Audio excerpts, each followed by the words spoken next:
chers élèves de la 9e. Bienvenue au français en ligne. On est presque arrivé à la fin de l'année scolaire et je pense qu'il est juste le temps de faire une petite synthèse. Aujourd'hui, je vous propose de synthétiser vos connaissances sur la compréhension de l'écrit. C'est-à-dire, vous allez réviser la manière de répondre aux questions sur le texte. On va travailler de même avec les synonymes et les antonymes.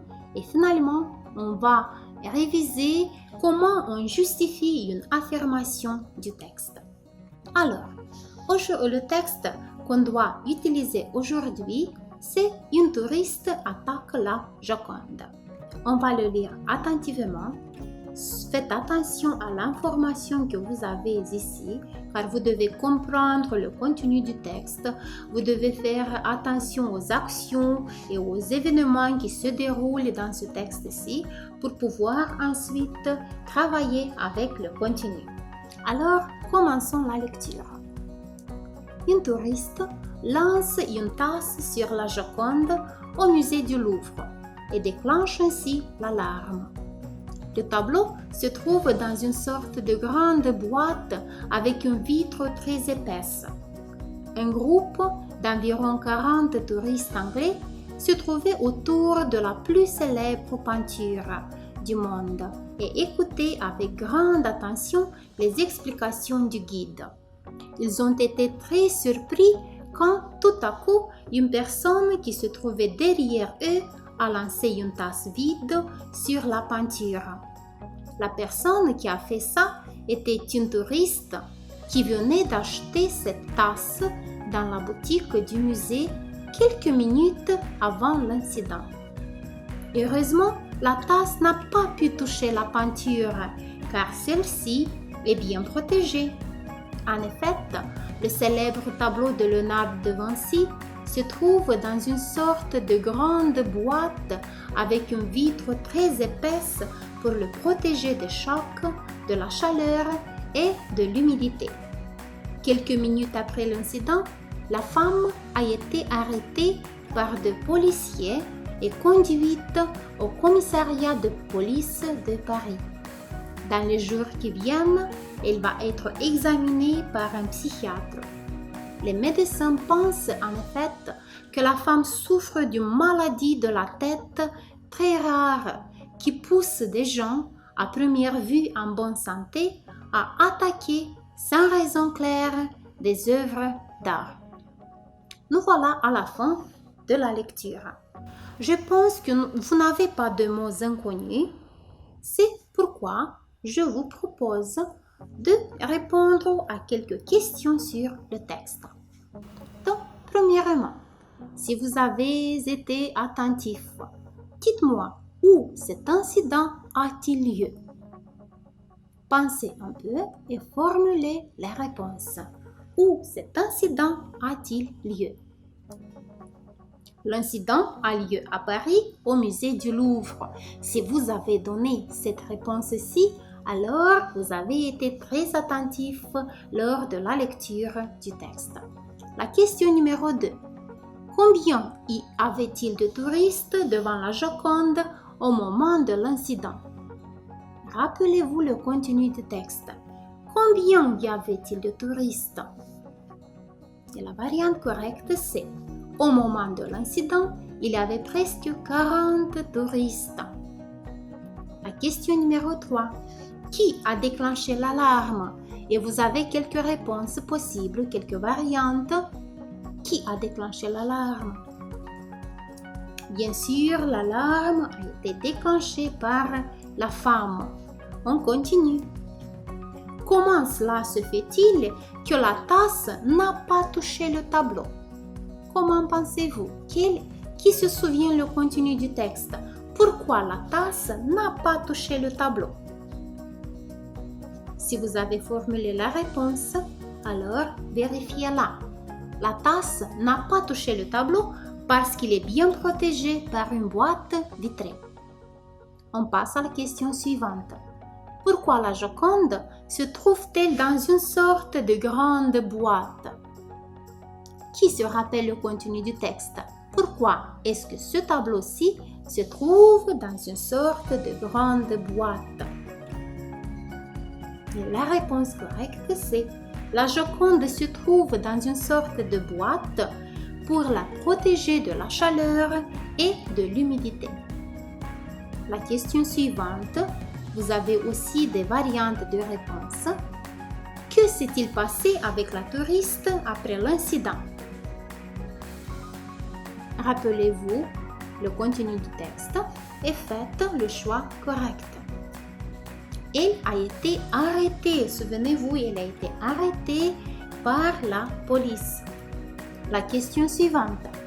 Par qui la femme devra-t-elle être examinée? Rappelez-vous ce que le texte nous dit. Par qui devra-t-elle être examinée? La femme devrait être examinée par un psychiatre. Et la dernière question. D'après le médecin, de quelle maladie souffre la femme? C'était l'information finale du texte. De quelle maladie la femme souffre-t-elle? Réfléchissez-y bien et on va donner la réponse suivante. D'après les médecins, la femme souffre d'une maladie de tête. À la première vue, c'est une personne en bonne santé qui peut attaquer sans aucune raison les œuvres d'art. Si vous avez réussi à donner les réponses correctes, ça signifie que vous avez été très attentif durant la lecture. L'activité suivante que je vous propose à faire, c'est le travail avec les synonymes. Donc, j'ai sélecté quelques mots du texte. Tâchez d'identifier, de trouver des synonymes pour chacun d'eux. Donc, le premier mot, épais. Quel est le synonyme que vous allez donner? Épais. Qu'est-ce que c'est épais? Vous voyez le livre, donc le synonyme est gros. On continue avec le mot suivant, un tableau. Quel autre mot vous pouvez utiliser au lieu du mot tableau? C'est facile, on a comme synonyme le mot peinture. On continue. Célèbre. Le synonyme célèbre peut être remplacé par connu ou fameux. Et le dernier mot, c'est un verbe déclencher. Qu'est-ce que ça signifie? Quel est le mot que vous pouvez utiliser? Déclencher. Très bien, c'est provoquer ou commencer. Passons au travail avec les antonymes. C'est le sens contraire que vous devez donner. Donc, épais, on a déjà travaillé avec ce mot. Vous savez ce que ça signifie, épais, gros. Alors, l'inverse ou le sens contraire, c'est mince. On a un livre épais et un livre mince. On continue. Malade. Malade. Vous avez l'antonyme dans le texte. Malade. La forme correcte ou la forme contraire sera en bonne santé ou en bonne forme. Le verbe acheter. Quel est l'antonyme de ce verbe acheter? C'est pas difficile, tout le monde connaît, c'est le verbe vendre. Et finalement, on a un adverbe. Heureusement. Comment va-t-on dire le contraire? C'est facile, c'est malheureusement. Et la tâche finale pour travailler avec le texte, c'est de justifier les affirmations proposées. Tâchez d'utiliser vrai, fausse ou on ne le sait pas si vous n'avez pas l'information dans le texte. Vrai, fausse ou on ne le sait pas. Commençons par la première affirmation. La femme malade travaille dans la boutique du musée. Voyons le texte. Et j'ai souligné ici les lignes ou la proposition qui indique cette idée-ci. Lisez-la attentivement et pensez, est-ce vrai ou faux? Voyons la réponse. La femme malade travaille dans la boutique du musée. Est-ce vrai ou faux? Mais bien sûr, c'est faux. La femme ne travaille pas dans la boutique du musée. Elle a acheté une tasse dans une boutique du Louvre. Elle est aussi un visiteur de ce musée. L'affirmation suivante. L'objet lancé a cassé le vitre où se trouvait la peinture. Donc l'objet a cassé le vitre. Rappelez-vous le contenu du texte. Regardez attentivement la proposition et on revient à l'affirmation. Est-ce vrai ou faux?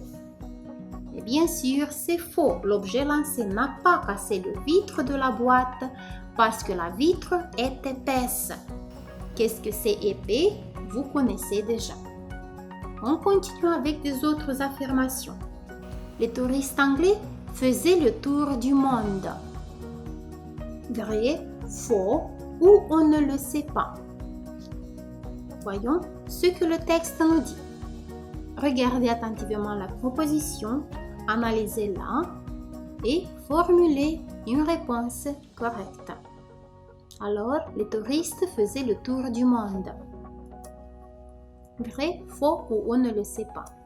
Ici, on va écrire on ne le sait pas car le texte ne nous dit rien sur le tour du monde. Au moment de l'incident, il visitait le Louvre.